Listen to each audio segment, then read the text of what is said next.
welcome. Thanks for joining me today. I'm so excited about this cute little quilt. I'm going to show you the process and how to make baby bubbles. It's really an easy technique that I know that you'll engage with your frame and your machine and learn how they work and love it.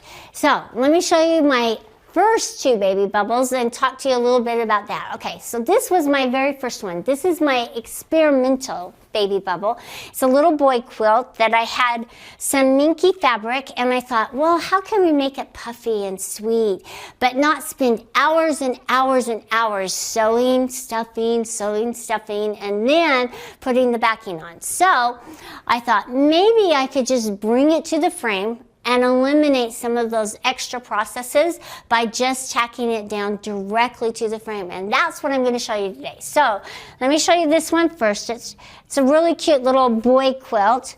And so how I quilted it is I just did little pockets on the frame and I stuffed them, and see how nice and fluffy it is. And then in this section here, so it just wasn't all fluffy, I wanted to add a little element of surprise and whimsy, so I did this little section right here and just made it kind of blank because I wanted to see a full section of the little animals on it, and it turned out really cute and very soft and comfortable. And so that's a lot of fun. And then I did some fun work on the back by just doing an extra little piece. You know, I like a good piece back. So that was my first one. Now, let me show you my next one. So this is my little girl baby quilt. So it's a little different. I used a little larger square as I was cutting it, and I added little flowers. So if you can see the little flower row, that's kind of the row that I did with, but I made them puffy because I started out with them being flat and I didn't like it. So I thought, I need to add some puffiness to it. So this one is completely puffy or bubbly all the way across. So it turned out really cute and a lot of fun. And it was different technique, so it wasn't boring to me. I told you, I don't like to do the same quilt over and over and over again unless I can add a different technique or another new element to it that makes it fun for me. And that's what this one was. So I cut out the squares maybe just a little bit larger than I did on the boy quilt, but it turned out a lot of fun. And notice that I've done the little minky or the soft fabric in several places. So let me talk to you about the process that I did for the cutting, taking it to the machine so I can bring it to the frame to sew it up. First of all, it's picking out my fabrics, okay? So I kind of go through a little process of when I'm picking out my fabrics to cut and quilt with. And number one, I don't want you to waste fabric, so I don't want you to do what I do. I want you to be very thoughtful before you start cutting. So I'm going to show you something that I thought would look good, but I decided not to use it. Okay, so I pulled out different fabrics because this was my main fabric. This little monster fabric right here. I wanted to use these colors and integrate it. So it was grays and the lime chartreuse green and the blues. So I took this one, it was my main one, so I started pulling out different colors. I really liked, and I bought this a long time ago, and I've always wanted to use it, but it's just been sitting there waiting for this project. So I pulled this one out. I thought that looked really good. Then I found a blue that I thought was pretty close to matching. It was just a medium blue. Let's call that the medium blue, but it looks good with both of those. And then I love grays, so I'm a big gray person. So I pulled out the gray polka dot, and then I had this from another quilt. I thought, oh man, that's perfect. And it had the little white spikies, so it kind of looked like a little monster. So I pulled that one out. So you can see the process. And then I had a little piece of this that I thought looked really good because it was kind of the same color of blue, but it had a lot of texture on it as well. And then I had some plain gray minky that looks really pretty good with it. So it's adding another one, another soft texture to it as well. So I added that, and let's see, what else did I add? Oh, this bright blue, it's just a plain blue. Not everything has to have a design on it, because leaving one of those blank with just a solid color will really help your eye draw across the quilt more evenly. So be careful not to add too much that your eye's just going here, there, and everywhere, anywhere. So, and then I had this other blue color right here. I thought that was a lot of fun. Now, the two fabrics that I picked was this one here that I thought would look really cute, and I didn't like it. And there was another, well, I can't find it. Oh, this other blue. This one was way too busy. It was a polka dot, but the white just really made your eye go to it, and so you missed everything else around it. So as I was cutting, I decided, and as I was laying it out, I didn't want to use this one, because look, that's really all your eye goes to, is that polka dot right there. So I eliminated this one, and this one was kind of the same way because of the white polka dot. But lo and behold, I could use this gray one with the white polka dot. I don't know why, it just looked really, really good with it. And also, the gray is more subtle, so I think it really helped. So it didn't pop as much, so it was really nice and cohesive. So that was kind of my technique. So then I started cutting out my rows, okay, or my squares. On this one here, I wanted my squares to be a little larger than my current ones. So I'm making it a little different. So I made these 7-inch squares. Now you can make these whatever size you want to. There's no rule. You can break any rule you want. So I just made these 7 because I thought that would be a nice size and make it a little bigger for a little boy or a little girl who likes monsters, so who knows. So anyway, that's what I cut them out, and then I started laying my blocks out to see the order that I wanted to lay them out in. And I just started laying them out on the counter or on the floor, and then I started doing rows. And then after that, I would sew up my rows. So here are my rows. I did them. I have stacked them in the order that they're supposed to be sewn. It's very easy to do. You'll start with your first row here, okay? And then you'll start going down your quilt, down the rows, laying this one on top of the next one, and then the next one on top of that, so you have the correct order. And then what you'll do is you'll lay it off to the side right here, so that as you're pulling them and putting them on the frame, you're pulling them in the right order. So the first thing that I'm going to do, notice I don't have a backing on again. I don't want it to look messy, and that's why I don't have the backing on. Adding the backing, it will, you will see all your strips, all your sewing lines, and if they're not exactly even, then it's going to show that wobbliness. Now I'm going to add the backing later on, don't worry about it, but for right now I'm using a double layer of batting for my backing, and it's going to work just fine and be a lot of fun. So first thing, I'm going to line it up and make it nice and even. And for right now, because as I'm sewing across, and this would be a great hoop frame thing because it doesn't have to be exactly straight. You just need to make sure that your batting here is wide enough to cover all that. So if you have an excess piece of batting that you've had hanging around that you want to use, make sure you use it for this. Okay, so now I'm going to take my machine and I'm going to tack this down. Now, for this one, because we want to make pockets, we're going to sew down the sides here, down the side, we're going to start here, go up the side, and then across, and then back down. Then I'm going to come around this way, because I'm just sewing on the batting, and I'm going to make my little pockets by sewing up. I just wanted to show you the process of how I'm going to do it. And then I'll have my little pockets. Then I can take my little stuffing and stuff them to what I want. And then I'm going to take my next row and put it on top. And I'll show you how that's done. So let me quickly start here. And if you need to pin it, you can. And I brought my pins because I use my pins religiously in this.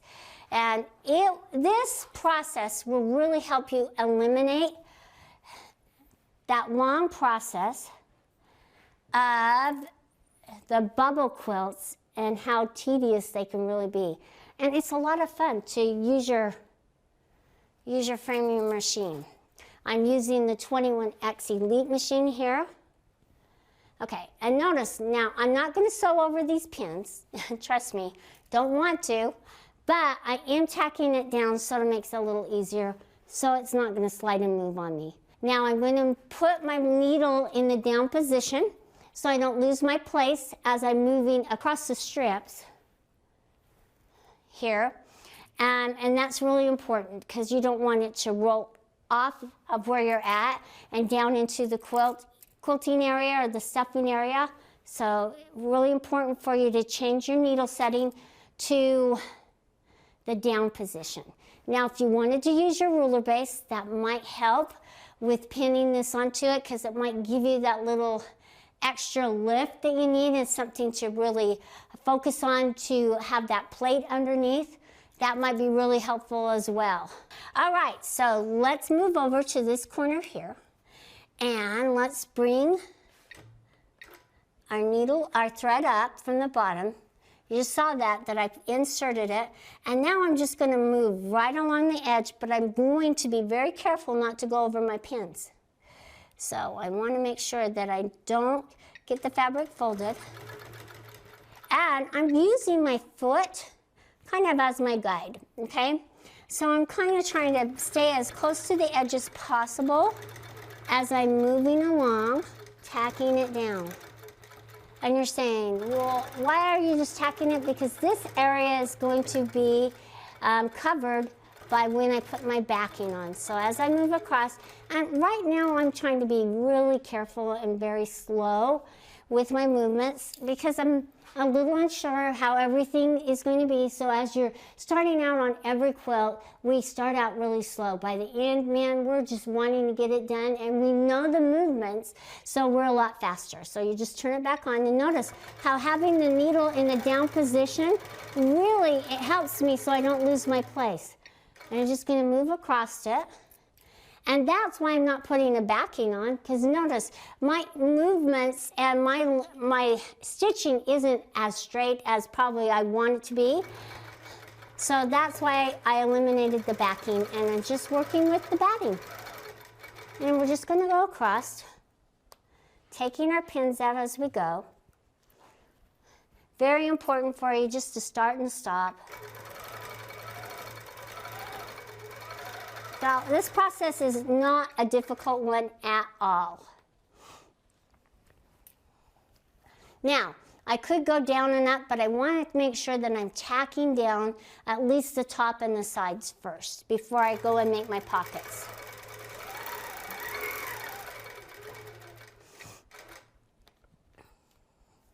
A lot of stopping and starting. But you know, you have a little leeway in between before it shuts off. Now your machines have what they call a point where it's going to sleep or they'll shut off if it doesn't feel like it's moving. And so that's what it can do sometimes if you take too long to pull your needle out. It's like the reset on your computer. If you spend too long on one page, it kind of closes out. Well, that's exactly what your machines will do. Now I'm getting to this corner. I just want to make sure I'm really careful. And I want to make sure that I get all my pins off to where they need to be because you wouldn't want to sew one into your cute little quilt. All right.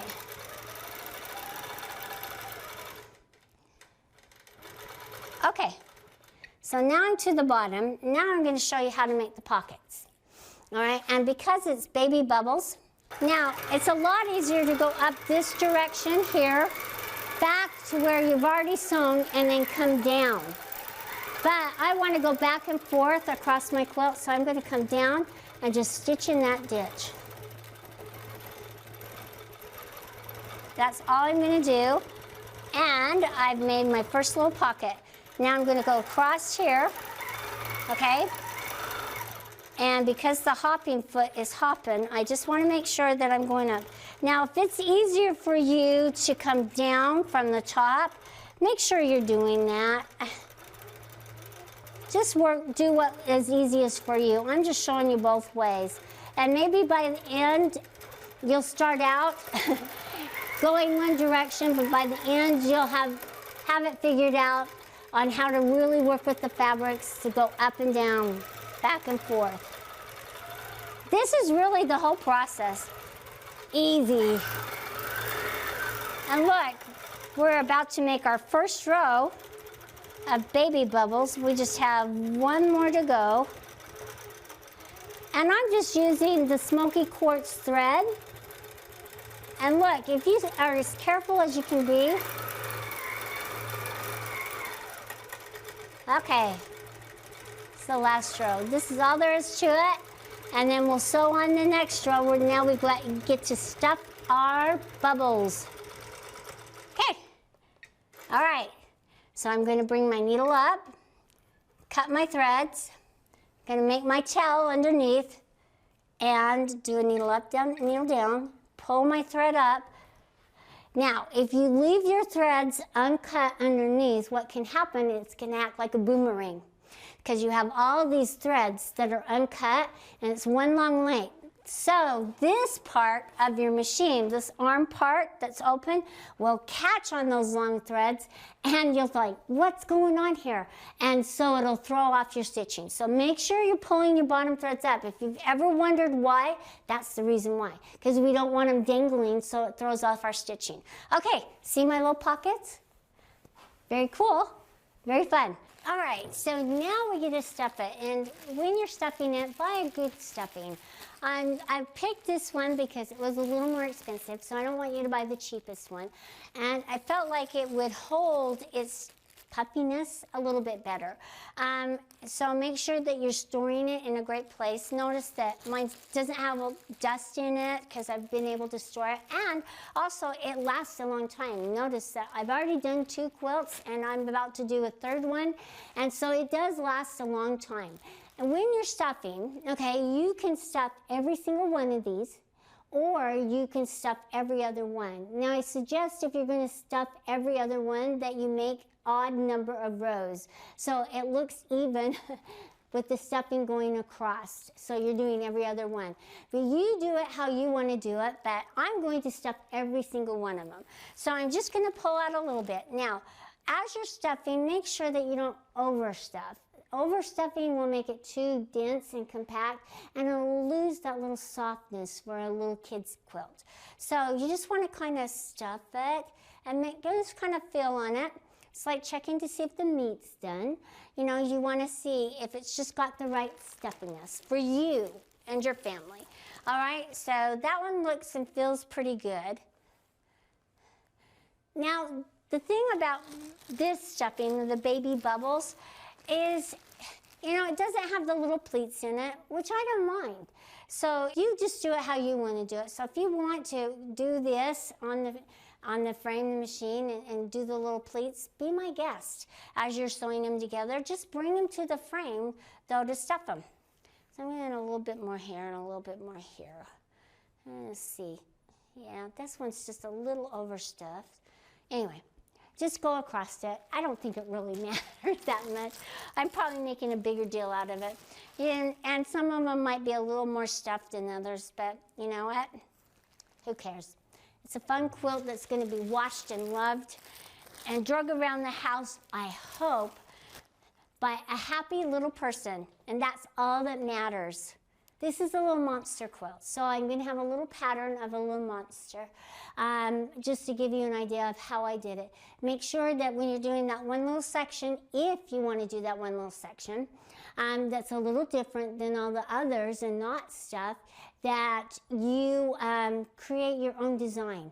Because this is really, I'm just giving you the tools and the ideas so that you can go and make this process your own and quilt the way you want to quilt. So, I'm ready for my next row. Notice I have them all laid out so I know exactly which direction. Now, the only other thing that I'd be really concerned about is which is the left side, which is the right side. So my bad, I forgot to tell you, okay? So I know that this is the left side because this little monster guy right here, which he's going to have an eyeball. I just want to show you that. He's going to have an eyeball right there. So cute. I did that with our circle cutter. Ah, amazing. So anyway, you don't want to lose that, so I'm going to put him off to the side. But I do know that this is the right side. So make sure that you mark him left and right so that when you're laying him down, you know that you're getting them in the right order, okay? I'm just going to put right sides together, just like this, okay? And once I put right sides together, I'm going to try to make sure that I'm pulling it forward enough and covering this. So with the little minkies, they have a tendency to kind of shrink. So we're just going to do our best to make sure that we're pinning and we're sewing across. So even if you think it looks a little uneven, boy, it all comes out in the wash, I tell you that. So now I'm going to just take my pin and start pinning it down. Okay? I'm just going to pin it down. And I might take a little bit bigger seam allowance going across. And I want to make sure that I get my seams kind of matching up. And I'm going to put a pin in the middle. Then I'm going to put a pin in the seam. And don't worry if your seams don't line up too close. I'm telling you, this quilt is so forgiving. They're not really going to notice. I can't tell you. You really didn't notice on the two that I held up that they weren't totally perfect. So don't worry about this being as perfect because this is a fun little quilt to just learn some of these new techniques. Notice this, how this is kind of moved up. I want to make sure that I have these ends together so that I'm sewing these down. That's one thing that you really need to watch for as you're sewing across, to make sure that your seam is covering, or your stitching line is covering both layers. There's nothing worse than to open it up and see that you've missed a little piece. And I've done that too. So you can join the club. And then I just go back over it. Not a big deal. If you miss that, you'll just notice that. And before you move on to the next, I would just double check and make sure that all your stitching is covering both layers, okay? So now I'm just gonna sew across. And then I'm going to, after I take all my pins out, then I'm going to sew that one down, and then I can just move across and make my little pockets. So let's hurry and do that. And then I've shown you everything you need to know. There's not anything else. So now I'm using my foot as my guide. So I'm going to use this edge of my foot, the front edge of my foot, to kind of be my seam allowance guide, or my guide, okay? And then turn it on, and I'm going to go across and just keep going across. And I kind of like to pull just to give me a little bit more tension. And notice, I'm not going to be totally perfectly straight, but that's okay. That's why we don't have a backing on this, okay? So I'm getting close to this pin here, and I'm just going to keep going across. Okay, here's this. And see the stretch that you kind of get with the fabric? Sometimes it really kind of helps. And that's where your puffiness comes from as well. And moving across. Okay, I'm just going to keep going. Now you're probably wondering I'm not using the channel locks, okay? I found that if the quilt's not, or these strips are not on exactly even, the channel locks were really hard to work with, okay? When I first started out, I thought the channel locks would be the best, but I kind of eliminated them on this process, okay? So now I'm gonna go off. All right, okay, so now I can pull this down, and as I'm pulling it down, I wanna make sure that I'm tapped to all of this. And you can notice that it's not exactly even, but as it's puffed, nobody's ever going to know that this is off slightly, okay? So now I can make sure that I go and make my little pockets, okay, going back and forth and across. And on this one right here, because this was a little longer, I'm going to just cut that a little bit. There were some rows that I didn't square up correctly, or didn't square up. I totally forgot. I got so excited. All right, and I probably could have left it, but it makes it so much easier as you're pinning. Okay, so now what I'm going to do is I'm going to move along, going across, making my pockets, okay? And really, it's the same way all the way down your quilt. So I can come down, and I probably will, on this side and this side, because these edges are not pinned. Now, if you want to pin them, be my guest, pin them.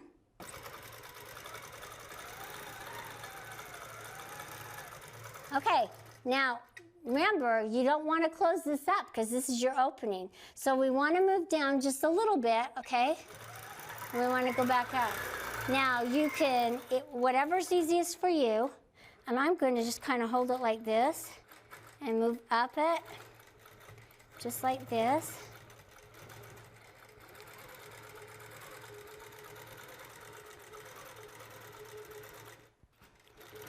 And I'm just going to go across this right here. It doesn't matter. Nobody's ever going to see it, so they won't know that that's what I did. And now I'm going to come down this way, and that's what I'm going to do all the way across my quilt.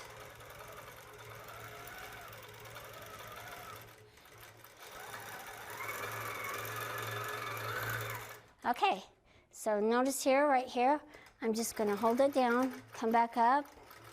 And this is white, so I want to be as close as possible. And then I'm just going to go across. Just like this. Easy. Okay, so now I'm just going to come down, and I'll just have one more to go. And it worked out just fine starting on that end. So I'm just going to come across here. Okay, and I'm going to do my fingers just like this. The only reason I do that is because it really helps me pull the fabric, and notice I got off a little bit. Now I'm not worried about it, okay? Now if I was really worried about it, I could go in and pick it, but I'm not, okay? I don't think anybody's gonna notice after I stuff it. Because they'll be looking at the cute little quilt. So now I'm just gonna tack this down right here, right along the edge like I did, and now I have my second set of pockets. Okay, all right, so now I'm gonna pull my needle up, make sure I get my tail underneath, come back, and do my needle up, needle down, and cut my threads. Okay, because I'm sewing back over, I'm gonna move this out of the way so that you all can see, and I'm just going to stuff my little quilt. This is the same process all the way down your quilt. So that's all you have to do, and you can get this done so fast. This one will probably take me a couple more hours, not that long, and then I can put the backing on and I have a finished quilt for somebody to love. Please try it out. It's so much fun to learn something new and to engage with your machine and your frame in a different way. So join me next time for all these fabulous tips and tricks. I'm Karla Gerome. Thanks for being with me today. We'll see ya. Bye-bye.